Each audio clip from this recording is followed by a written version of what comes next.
नमस्कार, मैं अभिषेक उपाध्याय। आप देख रहे हैं टॉप सीक्रेट। ये बार बार ठाकुर बनाम बीजेपी क्यों हुआ जा रहा है? योगी आदित्यनाथ के समर्थक जो राजपूत समुदाय के लोग हैं वो बीजेपी से नाराज बार बार क्यों होते जा रहे हैं? आखिरकार ये खेल क्या है? क्या एक लॉयल वोट बैंक जो बीजेपी का बड़ा लॉयल रहा है वो अब बीजेपी से कटने लगा है? और खास बात है, ये वो वोट बैंक है जिसके लिए योगी आदित्यनाथ का कद बहुत बड़ा कद है।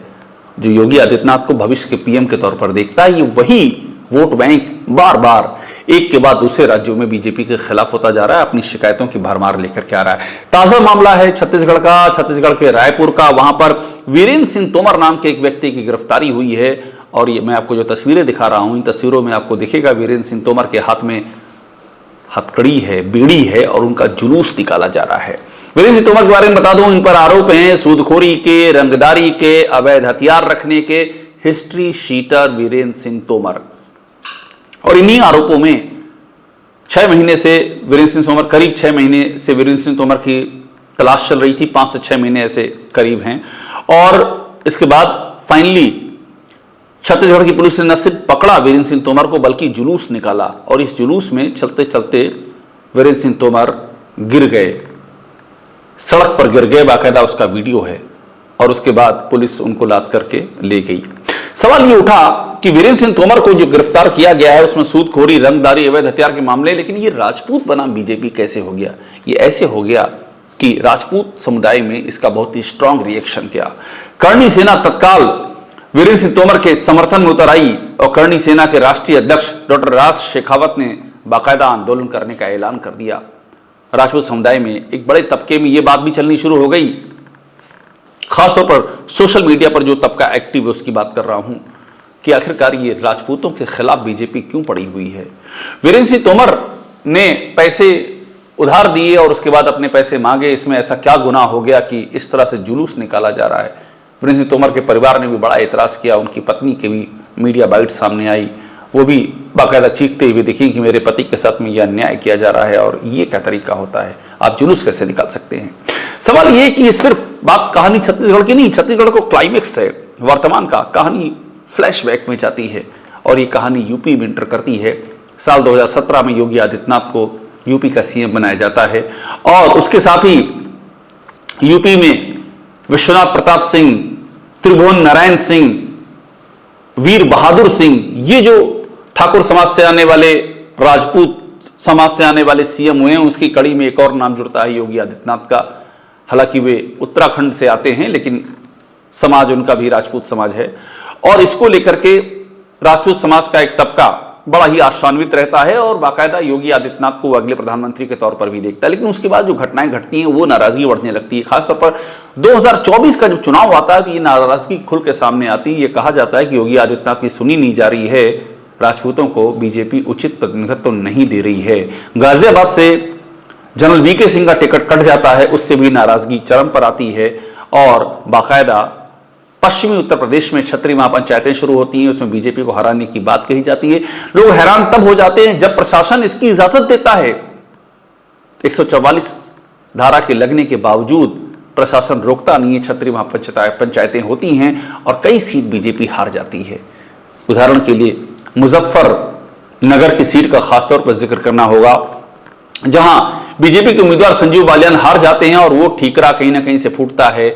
छत्री आक्रोश पर संगीत सोम का नाम सामने आता है, कि सुरेश राणा का नाम सामने आता है, किस तरह से ठाकुरों के तबके ने हराने में योगदान दिया। इसी तरह से कैराना में बीजेपी हारती है और वहां भी ये होता है कि राजपूत जो है वो शिफ्ट हो गए वोट और वो वोट चले गए हैं अपोजिशन यानी कि इंडिया गठबंधन के साथ में। सहारनपुर में यहां तक कि इमरान मसूद की जीत होती है, वहां भी यही कहानी दोहराई जाती है। इमरान मसूद तो कई बार बाकायदा ये कहते हुए दिखाई पड़ते हैं कि राजपूत वोट हमारे साथ हैं और बाकायदा ये रामचरितमानस की इस चौपाई को भी बोलते हैं। इमरान मसूद कांग्रेस के उम्मीदवार, इंडिया गठबंधन के कैंडिडेट की रघुपत रीत सदा चली आई, प्राण जाए पर वचन न जाई। और इस तरह से बीजेपी को नुकसान शुरू होता है। जिस तरह से ठाकुर मोबिलाइज होना शुरू होते हैं पश्चिम में, उसके बाद ये मोबिलाइजेशन पूरे प्रदेश में फैलता है और तमाम अन्य जातियां भी एकजुट होना शुरू होती हैं। बीजेपी ने जिस जात की राजनीति को साध करके हिंदुत्व के अम्ब्रेले के नीचे रख दिया था, हिंदुत्व के छाते के नीचे, और पूरा एक सोशल इक्वेशन नया बना दिया था, वो सब बिखर जाता है। बीजेपी बुरी तरह हारती है। यूपी में उसकी सीटें 62 से गिर करके 33 पर सिमट जाती हैं। वो बीजेपी जो साल 2014 में 71 सीटें जीतती अपने दम पर, 2019 में 62 जीतती है, वो 2024 में सिमट जाती है सिर्फ 33 सीटों पर। और इसमें राजपूतों की नाराजगी एक बड़ा फैक्टर उभर के सामने आती है। और यहीं पर बात सामने आती है किस तरह से योगी आदित्यनाथ भी एक फैक्टर बनकर के सामने आते हैं।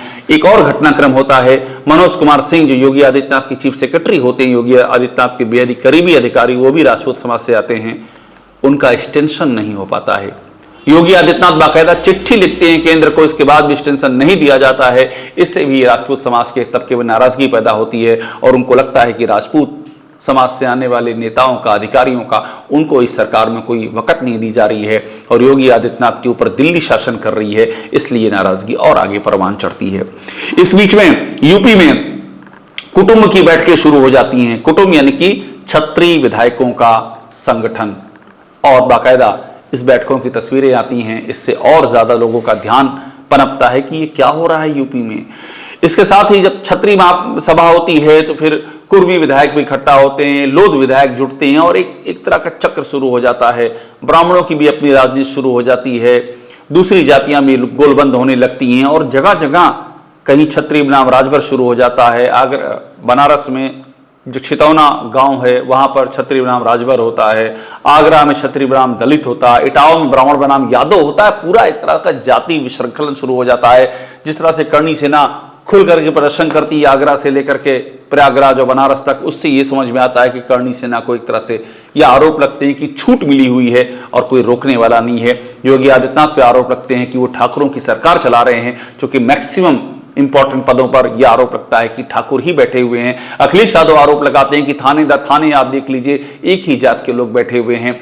जो घटना घटती है लखीमपुर खीरी में, वहां पर योगेश शर्मा बीजेपी के ओबीसी समाज से आने वाले विधायक, कुर्मी समाज से आने वाले विधायक, उनको थप्पड़ मारा जाता है अवधेश सिंह के जरिए, जो वहां पर बार के अध्यक्ष होते हैं। लेकिन 6 दिन तक FIR नहीं होती है और वहां भी यही आरोप लगते हैं कि सरकार एक खास समुदाय के लोगों का बचाव करती है और उस समुदाय को ठाकुर से जोड़ा जाता है। इसके साथ ही जो कानपुर के CMO होते हैं वो दलित समाज से आते हैं, DM जितेंद्र सिंह होते हैं और उस विवाद में योगी आदित्यनाथ दलित समाज से आने वाले CMO को सस्पेंड कर देते हैं। DM पर कोई एक्शन नहीं होता है। बाद में CMO जाते हैं हाईकोर्ट, वहां से वो अपनी बहाली का परवाना लेकर के आते हैं और इसके बाद भी उनको ज्वाइन नहीं करने दिया जाता है। जब वो कंटेम्प्ट के लिए जाने लगते हैं फिर से हाईकोर्ट, तब जाकर के उनको बहाल किया जाता है। तो योगी आदित्यनाथ पे फिर आरोप लगता है कि जात विशेष की सरकार चला रहे हैं क्या। इसके उलट ठाकुरों के एक तबके का मानना होता है कि नहीं, बल्कि ठाकुरों को टारगेट किया जा रहा है, उनको उनकी हिस्सेदारी नहीं मिल रही है। वो आक्रोश और पनपता है आगे।